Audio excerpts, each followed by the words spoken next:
धर्म का आधार है दया, करुणा और अनुकंपा। इसके लिए मानव में मानवीयता का गुण होना बहुत आवश्यक है। हमारे भीतर ऐसी संवेदनशीलता होनी चाहिए कि अगर कोई व्यक्ति बहुत मुसीबत में है, परेशानी में है, तो उसकी पीड़ा का आभास हमें भी हो। हमें आभास होता है तो सिर्फ वहां पर जहां हमारा अनुराग होता है, जहां हमारा लगाव होता है। किसी का अपना बच्चा बीमार हो गया तो उसे बहुत पीड़ा होती है, कष्ट होता है, लेकिन वही पीड़ा अगर पड़ोसी के बच्चे के बीमार होने पर नहीं होती है। अक्सर ये ख्याल किया होगा आपने। जहां सच में संवेदनशीलता होती है वहीं अनुकंपा होती है। जहां तेरे मेरे की दीवार नहीं होती है वहां अपनों के लिए वात्सल्य और परायों के लिए आत्मीयता का अभाव ऐसा नहीं होता है। लेकिन आज हमने अपनी नैतिकता और संवेदनशीलता को सिर्फ अपनों तक ही सीमित कर रखा है, जिसकी सीमा हमारे स्वार्थ के अनुसार बनती बिगड़ती रहती है। आज जितनी भी आपराधिक घटनाएं हो रही हैं उनका मूल कारण है संवेदनशीलता का अभाव। आज जितने भी नाते रिश्ते टूटते हैं उन सब का अभाव संवेदनशीलता का अभाव है, जिसकी वजह से मनुष्य दूसरों के दुख, दर्द और पीड़ा का अनुभव नहीं कर पाता है। इसलिए यह बहुत जरूरी है कि बचपन से ही हम अपने आने वाली पीढ़ियों में नैतिकता, मानवीयता और संवेदनशीलता के संस्कार का बीजारोपण करें।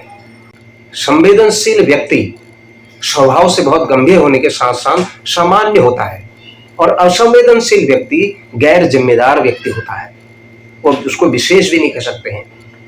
सेवा और संवेदना ये पर्याय है, परंतु आज की जरूरत है ऐसे भावनाओं की जो सेवा के साथ साथ उसके अंदर करुणा, वात्सल्य, स्नेह हो और गंभीरता से सोचने और समझने की, स्वचिंतन को जीवन में उतारने की हो और वास्तविकता के धरातल पर उस संवेदना को अनुभव करने की हो। इसीलिए सेवा और संवेदना ये एक सिक्के के दो पहलू कहलाते हैं।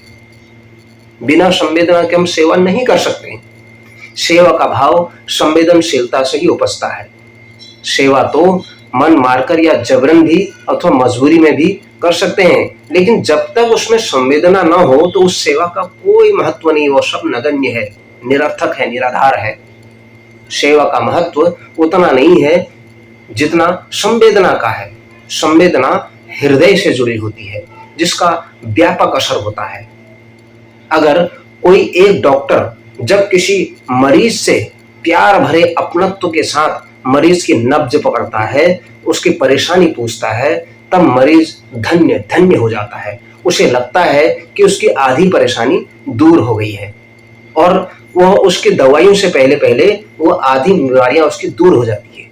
इसीलिए जब भी हमारी मानवीय और आत्मीय संवेदनाएं जागृत होती हैं तब जाकर के हम कुछ समाज के अंदर एक आदर्श व्यक्ति बनते हैं। यही कारण है कि अगर हम अपने घर के बुजुर्गों को, असहायों को एक संवेदना के भाव से उनके साथ थोड़ा समय बिताएं तो कुल मिलाकर के उनके अंदर उनकी हमारी ओर उनका छत्र छाया सदैव हमारी ओर बनी रहती है। संवेदनशील व्यक्ति में ज्ञान का अपार भंडार होता है। वे स्वयं को शरीर न मानकर एक आत्म रूप की समझ से परे व्यक्ति एक अद्भुत दुनिया का प्राणी होता है। यह व्यक्ति जीवन को जहां सुख और शांतिमय बनाने का प्रयास करता है वहीं समाज में भी सामंजस्यता का वातावरण निर्माण करता है और यही व्यक्ति ईश्वर की सर्वोत्तम कृति है। यही मानव एक सफल मानव है, एक महान व्यक्ति है, क्योंकि व्यक्ति मानव का एक ईश्वर की सर्वोत्तम कृति होने के साथ साथ उसको यह भी ध्यान होना चाहिए, जीवन का सत्य का ज्ञान होना भी बहुत आवश्यक है। संवेदनशील व्यक्ति ही इस दुनिया के अंदर एक महान व अद्भुत प्राणी है।